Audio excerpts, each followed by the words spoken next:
Welcome to a MAM Muse. It's a pretty cold day here in Oxfordshire.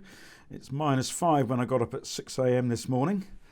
We are off to pick up a bike, new to me, and on the basis that it's probably even icier where we're heading, a good friend has kindly agreed to take me in his van. In my younger years, when my only transport that I had was a bike, I rode in all weathers, in fairness, like most of us did. But nowadays, although I ride about 15,000 miles a year, and in most weathers, I'm not convinced that riding in -5 qualifies as fun. We're heading 70 miles away to a village just north of Bristol, and the house of another friend of mine who has agreed to sell me his bike. Driving today is Tim Harvey, who's been a friend for 30 years. And anyone who follows motorsport in the UK will know him from his exploits on the track. He is a former British touring car champion, 2 times Porsche Cup champion, and successfully competed in numerous races, including Le Mans, Bathurst in Australia, and Macau. He commentates for ITV and is also a keen and very capable motorcyclist, both on track and off-road. On top of that, he's a nice bloke, so bloody annoying really. We put the worlds to rights, and then, as inevitably happens, our conversation turned to bikes, and in particular BMWs. Tim, which BMWs have you had? Well, I've had a couple of sporty ones. I've had an HP4, which was absolutely fantastic, loved it. Did quite a lot of road riding and track riding on that, and that was a really lovely thing. And then when I got out of the sports bike mode a little bit, as the old wrists and back kicked in with old age pain, I bought an S1000R, so effectively a flat barred S1000RR, and I've still got that and use that a lot for everything from road riding, track days, going to the Isle of Man, everything else. So yeah, I do like my BMWs, but at the sportier end of the range. I seem to remember we actually went together to Donington Park when you had that HP before. HP4, yeah. Yeah. And, I think that was the day I ran out of talent. You were chasing me, Michael, that's why, weren't you? Not even in the same group, but that's very kind of you to flatter me. Yeah, it was a good bike. You know, it was an HP4 carbon. It was probably, you know, it was a little bit too nice almost for track days, because it wasn't a track hound, and it certainly wasn't something you wanted to smash up or anything else. So I was fairly considerate with it on track days, but you know, it had enough electronics to be interesting. You know, traction control, etc., different rider modes. I did have the modem thing clicked in so I could ride it in slick and track mode, and it was certainly a weapon, but it wasn't one I wanted to throw down the road, so it got used fairly sparingly. It's one of the bikes I actually miss. I still miss having that bike. I sold it when they were worth good money. They still are actually, but yeah, it's one I've always sort of slightly regretted letting go. Yeah, I've had, as you know, I've had a couple of BMWs. I think the first BMW that I had was an R1100, which was as dull as ditch water, to be honest. And I've still got my GS, which I love, but it doesn't love me because it's about 2 inches taller than I can cope with. But anyway, we're off on the new adventure to pick up another BMW, and we'll reveal that when we get there. We're getting pretty close to Simon's now, and looking at these lanes, it was definitely the right call to pick it up rather than attempt to ride. Although chucking a nearly new bike into a ditch wouldn't be an entirely new experience for me, it's probably something I can do without. I certainly don't bounce like I used to. Right, we've now arrived, and here she is, a BMW R1250 GS TE with low chassis. I'll go through the specification with you when I get her home. She's actually covered 561 miles from new, 300 or so I've actually done, and it was me that's managed to get it dirty when I borrowed it for another video recently. Anyway, let's have a chat with Simon. We've now arrived at Simon. Simon very kindly let me have a go on this bike, and some of you may have seen the video on it before, which is a very generous thing to do. I was so taken by the bike that I actually said to Simon, if you ever want to sell that, would you just bear me in mind, please? And he very kindly rang me and said, well, there might be an opportunity. So Simon, what do you think of the bike, and how did I get to buy it so quickly? Yeah, I wonder that myself. The bike, it's fantastic. I can't praise it any more than, you know, it's just a lovely, lovely bike for what it is. And I would definitely buy another one at some point. Why am I selling it? Why did I sell it to Michael? Well, I guess a couple of reasons really. Michael did plant the seed in my mind, and it started to look like pound notes. And so I learnt that from him. He does that all the time when he's walking around my garage. So anyway, you know, this is my third GS, and I love the bikes. I've got no complaints about them, but I felt I'm getting a bit older, a bit short in the leg. I seem to be shrinking all the time. I thought I'd try a low chassis one, and it's fantastic. But it's still, you know, it's a big bike, and I thought I'm going to give it one last chance. I'm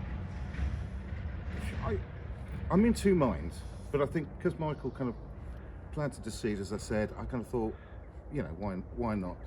Probably 80% of the reason I'm selling it is that I need to raise cash for finish off a barn conversion I'm doing. The joys of a building project. So yeah, the bills keep coming in. Well, don't worry. I've never met anyone who's done one on budget and on time. Thank you. They can do one or the other, but not both. That makes me feel a lot better. But anyway, no doubt, you know, this won't be my last BMW.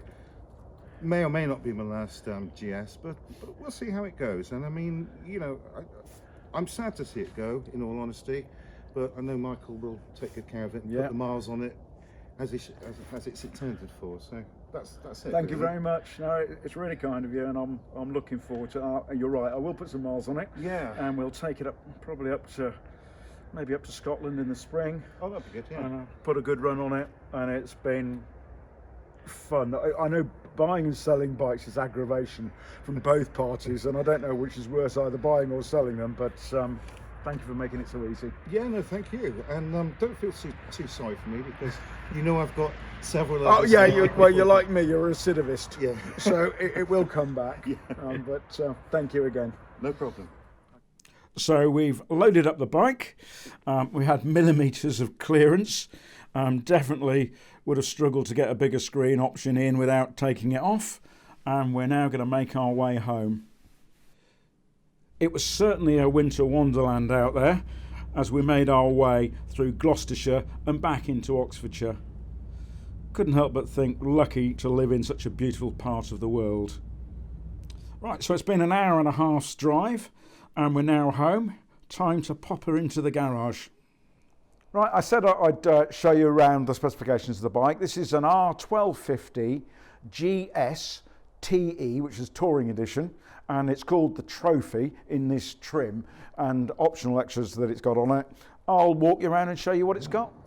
Okay, so the base bike in this format is £15,512, and the thing that particularly attracted me to this bike and why I was lucky enough to borrow it from Simon is actually we call them low chassis, but as one of the options on BMW, it's not actually called that. It is called seat height reduction, and essentially the suspension units are slightly shorter front and back, and gives you that opportunity with a low seat to actually really get the ground clearance, which is what my main objective is when buying this bike, get a GS that I could actually ride. Other things that this bike's got on it is it's been fitted with the crash bars, which are £372.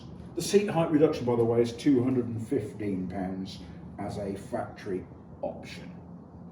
And the other thing that this bike has I've got, well, in fairness, Simon very kindly included in it are the metal panniers which fit on the side, and pricing those up, I bought some for my previous GS. Actually, they're about £900 for a set of panniers, because you buy the panniers, then you buy the locks, then you buy the fitting kits and various other things. So it's quite an expensive thing to put boxes on. This bike has actually has been fitted with Michelin Road 6s, which are actually the same tyres as I've got on my Suzuki 1000 GT. I do really like them. They actually come in two formats. You can get like a heavier, dutier one with thicker walls, I think, for heavier bikes, and then you get the conventional 6. I'm not sure whether these are heavy duty or otherwise. I'll work out how to work that out. But certainly I've ridden this bike for 300 miles and I found the tyres perfect. I am a big fan of those Michelin Road 6s. I've got them on probably 4 of my bikes, so that's a winner for me. He actually very kindly gave me the Anarchies that it came with as well, which have had 200 miles on, and I suspect I'll use those up in the summer period.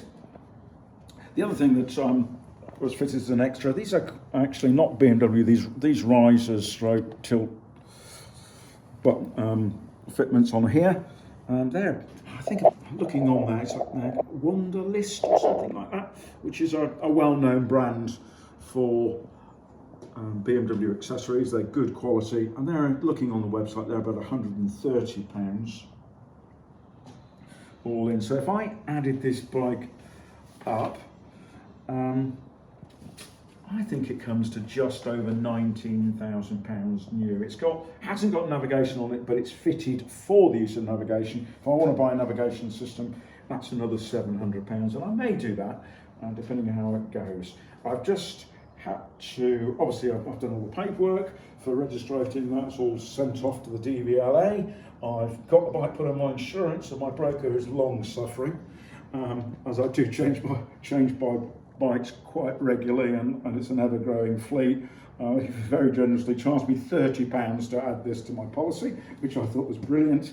I've got to tax the bike, and I'll get that done today. And because the bike's only done 561 miles, it's due for its first service, and it goes in the next couple of days to get that done. You can probably see around it, it's got a little bit of road dirt from when I last rode it, and I'm trying to resist the temptation of my OCD to kick in and feel an urgent desire to clean it. I think I'll wait till I've got it to the garage, and I'll clean it after that and take all the salt off, and probably not ride it in quite as cold as conditions as this, but wait till the weather sort of gets a little bit better. I've got a V-Strom which I will run round on in the winter, as I'm a little less OCD about that. And as soon as the salt's gone, I shall be out and about on this and put some miles on it. A little sort of story about the bike, and it'll be interesting to see how I get on. And obviously with COVID, there was a shortage of parts, and therefore they couldn't complete bikes to their full spec. Now, some of the bikes that came through from BMW during the COVID period actually didn't have the all-important electronic suspension adjustment. And I personally wouldn't buy a modern bike of this type without that. But so this one has got it, it was fitted, but the other thing they ran out of was the new headlamps which they put, I can't remember what, I think they're called Light Pros or something. They've got a cross mark on here, and they weren't available, so they fitted with those. But I think BMW's plan is, once they've got their supply chain sorted, is to contact the owners and then give them an opportunity of a cost-effective upgrade to the spec that it should have had, is how I understand it. But how that process works out, I'll probably let you know in a later video whether it's gone well or not. But very pleased with the specification of the bike. Perfect for me at my height and what I'm trying to do, and I can now safely and confidently sell my existing GS, which is a great bike, but just realistically 2 inches too tall, and let that go to an owner who will enjoy it. And I'll focus on riding this with my wife, and we'll do some journeys. Well, I do hope that you've enjoyed this video. We've certainly had fun filming it, and who doesn't enjoy a new bike day? I'd like to thank Simon for obviously selling me the bike. He's been a complete gentleman throughout. And Simon, if you're watching, I look forward to catching up with you when it's a bit warmer, I suspect, and we'll have a cup of coffee and you bring out one of your other mini bikes. We're coming towards the end of the year. We've got one more video that we're going to do. I'm going to do a 2022 year review, and that'll be out on the 30th of December. So in the meanwhile, I hope that you have a good Christmas, and I look forward to seeing some of you before the new year. As always, ride safe, stay well.